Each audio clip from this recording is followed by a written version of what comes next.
I'm Shivani Gupta. I'm obsessed with small to medium businesses growing. As business owners, we take so much risk and we want to make sure it's worth it. I believe one of the best presents you can give yourself as a business owner is to be able to learn how to scale your people, your profit, and your processes.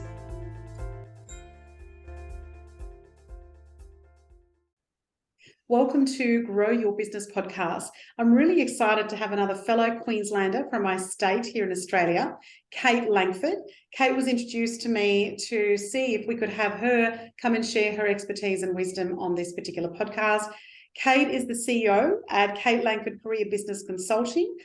They do a bunch of amazing things. They help people work out what the best careers are, help you write fantastic killer resumes. They also look at where to search for jobs outside of Seek, and to also really understand what your actual role might be. So they offer lots of different career packages depending on what people are needed. We're going to find out a lot more about Kate. She's been doing this for a long time, pretty close to 20 years, and we'll find out a bit more about her journey. Welcome, Kate. Thank you for having me.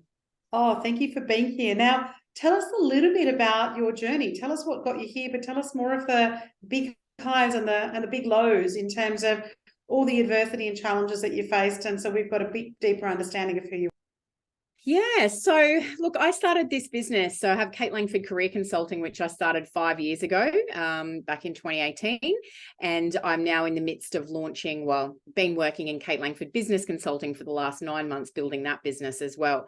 So my background in HR, managing recruitment businesses, all of that for about 15, 20 years, decided, you know what?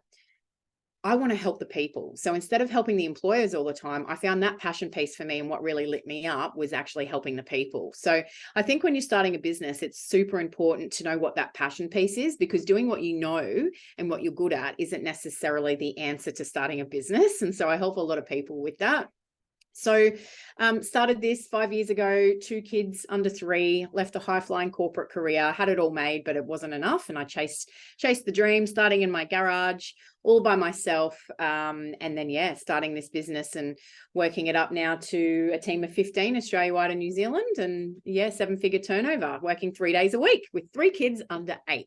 So it's pretty hectic, but some of the challenges, I think having a baby in the middle of COVID, and my business actually tripled then, whereas most businesses kind of go downhill. A lot of people, there was a lot of uncertainty around what should I do as a career, and, people being made redundant. So we went crazy at that time. So, going into labor and having a baby right in the middle of it was somewhat interesting. So resilience is pretty much my middle name.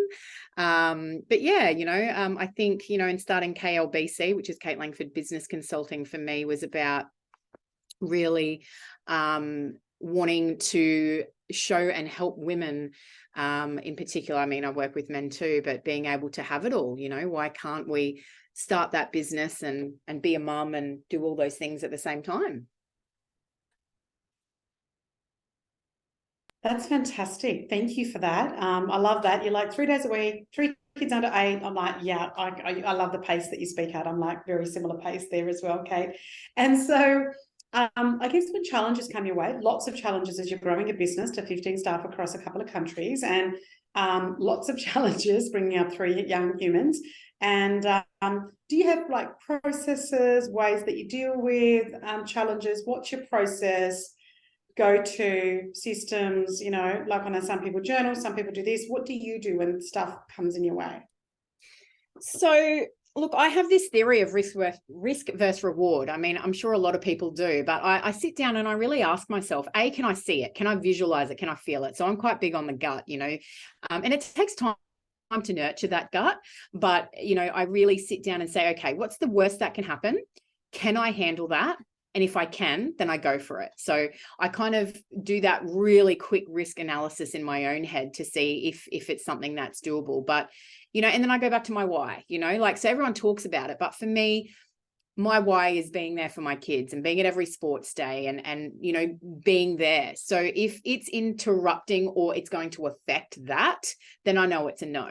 So it's just staying in line with that whilst keeping myself challenged and excited, but realistic with the risk versus reward. So, challenges are always going to happen. If anything, I thrive by that now. So obviously I'm probably not normal that way. I kind of love putting out the fires, but resilience is something that you've got to learn, I think, as a business owner, in that, stuff's going to happen. If you have a mindset of, oh, and it automatically goes to that, oh, then honestly, you shouldn't be in business. And by the way, I should have prefaced with, I'm a straight shooter. I'm very upfront and honest for those listening. But if you have not got the straight away to, okay, what am I going to do about this? And you can't get there fast enough in your own mind, then that possibly could stop you in business. So challenges are every day. Keep your big picture, keep your why, remember why you're doing this. It's got to be bigger than you. And yeah, when you love it, it's actually a lot easier. So if you're finding that you've got that, I've got to do that, I think you really need to look at your business and really why you're even doing it in the first place. Is it because you know it, or is it because you love it? Interesting. And so as you've grown this business over many years, when you look at the future, whether that's 12 months, 3 years, 5 years, 10 years, take us through what your future aspirations are. Well, I've got a book. I'm at final stages of getting that book out there, the draft. So it's how women can have it all as a wife, mum, entrepreneur, business owner.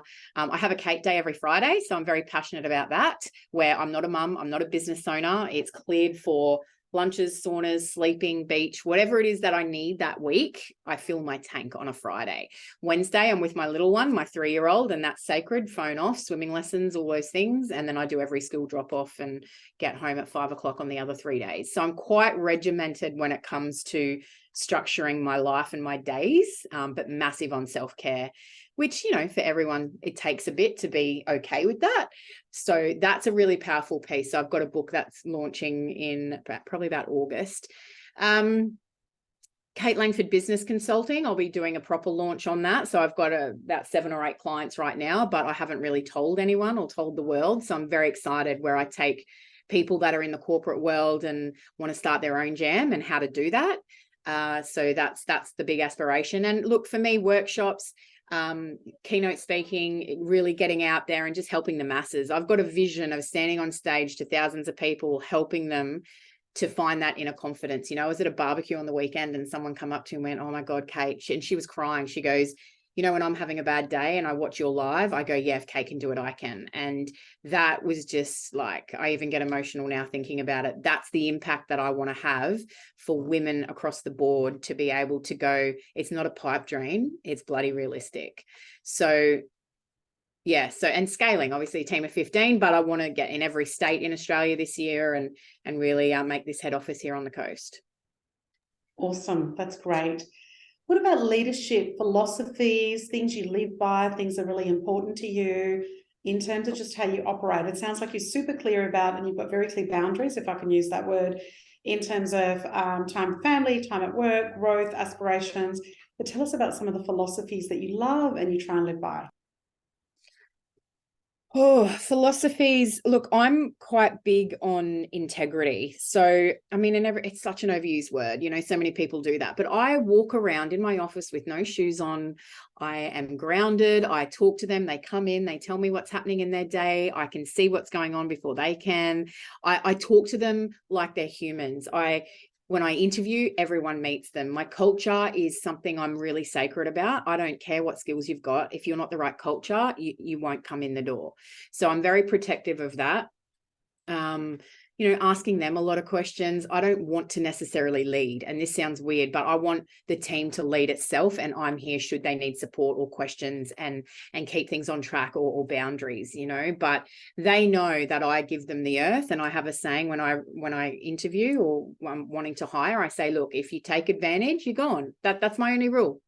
I will give you everything right now on a platter, but if you take advantage of the way I manage and the way that I lead, then it's not going to work. And people either go, "Oh, I found home," or, "Oh my gosh, she's a bit scary." So I work it out pretty quick. So that's how I lead. I'm very much hands-on, but very much myself. What you see on my lives, on here, at home, I believe is a bit of a secret too. Just stay authentically you all the way through. You don't need to be trying to be different people at different times. Like, you'll attract the right person should they be right. So Yeah. That's awesome. That's great. And you talked about Fridays are pretty sacred. That's you time. That's when you fill the tank up. Are there other wellness rituals you have for your mental health, physical health? Is it stuff that you do daily? Do you have an annual thing? Tell us a bit more about some of the rituals and take us through a little bit of your Fridays in a bit more detail. Yeah. So look, I think in the mornings, waking up to a 3-year-old with a bit of a pooey nappy, if I'm honest, I mean, that's the morning ritual. But otherwise, you know, I'm quite structured with routine, really. So I go to the gym in the mornings, and that's how I kind of get started on the day.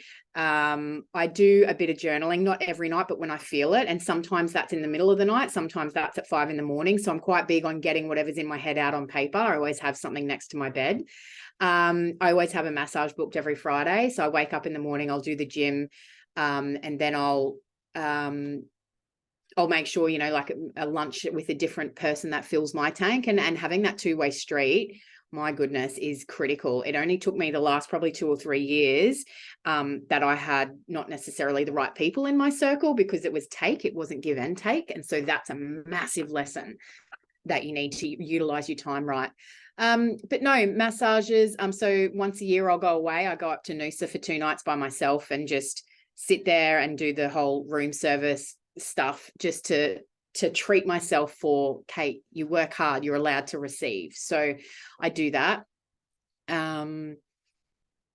But yeah, you know, I'm quite strict on not getting to work. I don't work from home much. So even though I've got a computer there, on weekends, I purposely, it's the hottest room in the house. I make it hot so that I don't go out there, or I'm not wanting to work there. So I'm quite big on those boundaries. And yeah, putting the phone away at night, you know, when I've got the kids, or as much as, you know, every part of you wants to just go and check and scroll through emails and refresh like we all do when we're business owners. I think it's important to be mindful that, hang on, I'm refreshing again. So that is in my mind at all times, to be able to be present with whatever it is that I'm doing. Fantastic. Thank you. And so what's next? So lots of growth, lots of self-time, lots of self-care, and you said that you want to grow into every state and do different things. And if people want to find out about how you can help them, what are the best platforms, or what's the best places to find you? Yeah, so look, I'm on Facebook, so Kate Langford Career Consulting, Kate Langford Business Consulting. Got a few groups on there, as well as Instagram, Kate Langford Career Coach, LinkedIn. But I have the website, so katelangford.com.au, and I've got the business services and career services in there, where you can book a free 20-minute chat on the website. You can chat to my team or myself directly if it's the business strategy stuff, and then we can have a chat, see if we're a good fit, because it's very important that you know, I'm a good fit for you just as much as you're a good fit for me, because that's where the success comes from. So we offer those free 20-minute chats to talk careers or business, and across most of those social media platforms. Fantastic, Kate. Thank you so much for being on here today. You're very welcome. Thanks for having me.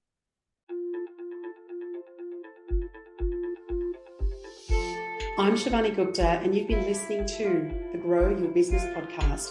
I hope you got one idea that you can think about, or perhaps even implement straight away in your business. Thank you for listening. Follow me on Facebook, Instagram, and LinkedIn under Ask Shivani. Remember, I call it Ask Shivani, so please send me your questions that I can address in this podcast for you. And I would also so appreciate if you went to the Apple Podcast to rate and review this podcast.